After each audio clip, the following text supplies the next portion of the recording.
আসসালামু আলাইকুম জুম্মার ওভারঅল আজকে আমরা বিরিয়ানির রেসিপি রাখবো। তাই আলুগুলো সিদ্ধ করে নিলাম, কাঁচামরিচ দিয়ে সিদ্ধ করে নিলাম, নাড়িয়ে নিলাম, তারপর মাংস দিয়ে দিলাম, নাড়িয়ে পানি দিয়ে দিলাম হালকা একটু, তারপর নাড়িয়ে নিলাম, তো ঢাকলাম। 1 ঘন্টা পরে আসি এখান থেকে হয়ে গেল আমাদের রেসিপি।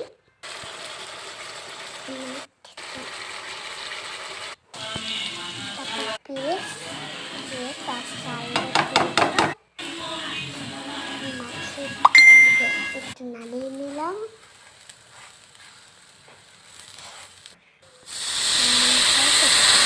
দিলাম।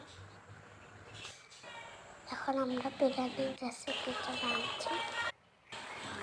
মাংসগুলো দিয়ে দিলাম, সুন্দর বিরিয়ানি হয়ে গেল। আপনারা লাইক কমেন্ট করে দেবেন।